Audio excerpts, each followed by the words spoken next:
Well, good morning, everyone, wherever you are. It's morning here anyway, and we're at the Great Meadow just outside Bar Harbor.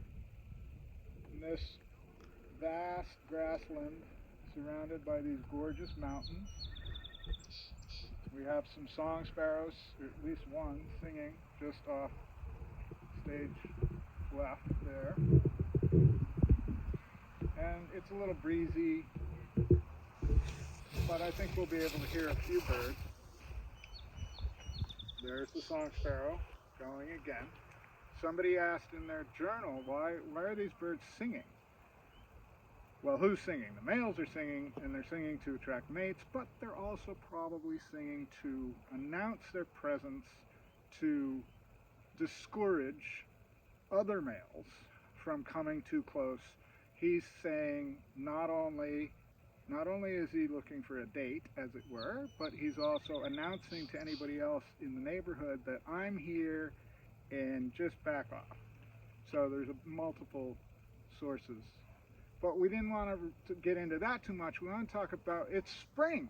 It's spring in Maine.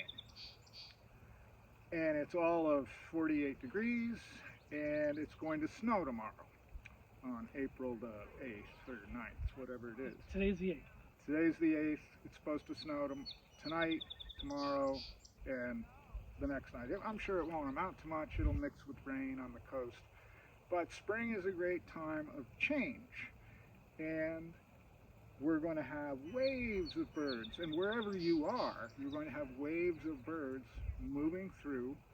But you got to be out there looking, because some of the species are only coming for a short amount of time, and then they're pressing on to the north. This is the time to go north. We'll talk more about migration in the next couple of days, but it's good to get out there as much as you can at this time of year, because this is a time of change. So I think a good example of that, Matt, is that as I was driving to Bar Harbor to meet you here at Great Meadow, I got delayed because I saw, as I was driving by from my house, driving by Hamilton Pond, saw a bunch of ducks. And this time of year is when I expect ring-necked ducks to show up. Right. And so I did a quick U-turn, went back, and sure enough, there was 16 ring-necked ducks. So that was really cool to see them. They've the first ones I've seen this year. Yeah, first ones. I've spent the past 2 days driving around looking for ducks that are moving around so that we could do one of these little videos for you, and with no luck whatsoever. But that makes my point perfectly. I've been to Hamilton Pond twice a day for the past couple days, nothing. Boom, today there's ring-necked ducks. So maybe we'll try to swing by there on the way home. Yeah, Matt and I only live about 2 miles apart, so we both. That's pretty do you drive by Hamilton Pond on your way here? I forget where your house is. Yeah, I couldn't remember if you were on the west side of that or the east side. But no, I drive by it every day. So I know your turnoff when I see it. Great. So the part of this, so what makes seasonality? Hello, let's go back to the planets revolving around the sun. You know about that, I hope, at this point. And the Earth spins, and everything goes around the sun, and the Earth is tilted at an axis. We can get into the details of the angle at a later date. But as you know, the North experiences summer over the spring and summer over the next couple of months. What's happening in the Southern Hemisphere? It's autumn in the Southern Hemisphere. And then it's going to be, so when we are marching, well, we're probably not going to march in the 4th of July parade this year, but maybe. But while we're experiencing that, the Southern Hemisphere is experiencing winter, the beginning of winter. So birds move back and forth. What do you have at the equator? Do you have long periods of twilight? Do you have this? Okay, December 21st was the shortest day of the year, more or less, up here. We have gained 3.5 hours of daylight since then, and we're at April 8th. Does that happen at the equator? No. The days are more or less the same. They vary a few minutes over the seasons, but it's basically 12 hours a day, 12 hours of light, dark, because the equator is because of that angle of the Earth, the equator is always a little bit pointed towards the sun. What do we have here? We have what? What do we have in December? 9 hours of light? Yeah, if that. Yeah. If that, 8 hours and something of light, and we're only halfway between the equator and the pole.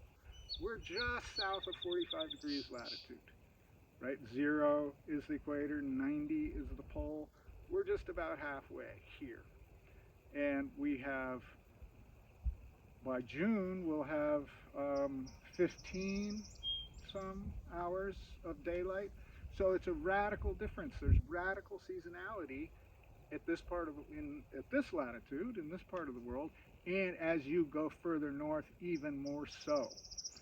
So again, this is big change that happens every year. It's what makes this place, these latitudes, so interesting, I think, to us to live in. As you're keeping your field journal, this could be a good opportunity to notice when do things arrive. And we understand that you don't know all the birds in your area, and hopefully you've managed to get a field guide and can try to figure out somewhat. And in another video, we'll talk about that a little bit more. But notice something, you can take your iPhone. Pretty much these days, everybody has a smartphone. Take your smartphone and take a picture of that bird. Zoom in. It doesn't have to be a good photo. It doesn't have to be a good magnification. It can be, a speck that you can make out on top of a tree. That might be enough for somebody like Matt or Scott or me or even Nathan, who's our TA, to figure out what is that Especially species. Nathan. Yeah, especially Nathan. And for one of us to figure out what that is and help you, and we can use those as teachable moments to say, okay, this little speck that you have, when we blow it up, we can start to see the features. So then you'll know your identification and hopefully learn from that. But take that bird and say, on April 4th, April 5th, April 12th, whatever the date is, you write down, saw this bird. Maybe if you can't identify it, make a description. Maybe draw a picture of it. Maybe write, what I do is I draw a very crude outline. I'm a horrible illustrator, but it works for me. And I'll draw arrows to key parts of the anatomy and write what I'm seeing at those parts. Do something. Because he grew up with the Peterson guide. Yes. And he loves those arrows, as do I. I do love the arrows. And then try to figure out, so this day I saw that bird, and I don't know what it is, but it looks kind of like a yellow sparrow or whatever you want to call it. And then notice that one. And then today I saw one new species for the year. Then tomorrow, what birds do you see? 2 new birds. You're going to see this increase in birds. I think all of us are north of the equator. I can't remember Katuta. If you're Zambia, no, actually you're south of the equator, I guess. But you're going to see some birds leaving your area to go north to Europe and Asia. In North America, and even in Guatemala and Colombia, we're seeing birds that are moving through and heading north. We've seen a wave of robins come through. We'll probably get another big wave. The first wave we saw has already gone further north. The song sparrow that was been singing with us for a little while, that bird is here. He's on territory, so he's here to stay. So we're seeing this change. As Matt and I were walking out here, we saw overfly a northern harrier, a marsh hawk is what we grew up with it as. But today the official name is northern harrier. That was the first one of the year that I've seen in this part of Maine. So that was clearly a guy that's arrived. Whether he's staying or continuing north, we don't know. But that was the first migrant of today that we've seen. Right. Other than the ringneck ducks. Oh, right. Thank you for the ringneck duck. Which won't stay either. They'll move on, but they'll probably hang out in Hamilton Pond for a week or so. Yeah. Depending on the weather. The weather's going to be ick the next couple of days. Rich panned the great meadow here. It doesn't much look like a meadow right now, but because what it's turned into is a beaver flowage. This whole part of the island burned in the 40s, and what comes up after an intense fire like that are things like alder and birch are the first things that come back, and that is favorite beaver food. And so in this piece of waterway, in the 1980s, there was not a beaver to be seen in here, and now there's a big lodge over there. There's a considerable sized dam behind us, so making it much wetter in the mid 1800s, people cut hay here, hence the Great Meadow.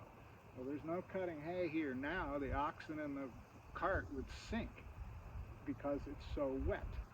So, just like seasonality, the most interesting thing to me and Rich, I think, is the changes in the land. It's not static. Things are changing all the time. We've seen turkey vultures over the past couple of weeks. In the 80s, you didn't see a turkey vulture here ever. Now, we were discussing on the walk over here, they're probably breeding. We don't know where because they're quite secretive, and they're not all breeding. At times in the coming weeks, we'll see 10, 20 in an outing, but they're not, all of those not breeding, just like all the robins that came through here in a wave are not breeding here, but there's probably some. It's a lot of change. Rich had turkeys in his yard. Scott doesn't live far from Rich, but he had turkeys in his yard just a couple days ago. Again, for love or money, you could not see a turkey here in 1985. Yeah. They weren't any. Climate change certainly has something to do with that. Changes in the land, changes in the forest, change.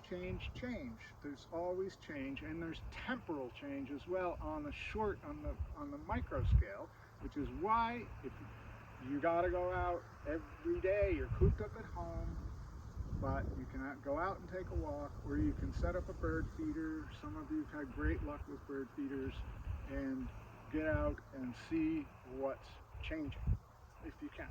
And if you can't get out to take a walk, depending on where you are, even just looking out your window, like Matt said, set up a bird feeder. I've got a brother-in-law who lives in Zermatt, Switzerland. He's in an apartment and he can't leave his building. So he's on, I forget what floor he is, he's on like the 8th floor. So he sits on his balcony every day with his little 4-year-old daughter and is looking out with binoculars. And he's looking at the pigeons and the crows. And they've got some pretty cool crows that are different than our crows. So you can certainly see birds wherever you go. And Scott has brought that home, and Matt and me, wherever you go, there are birds. Yeah. So, I don't know, what else about seasonality? I think that's a good introduction to seasonality. So let's pause this. Okay.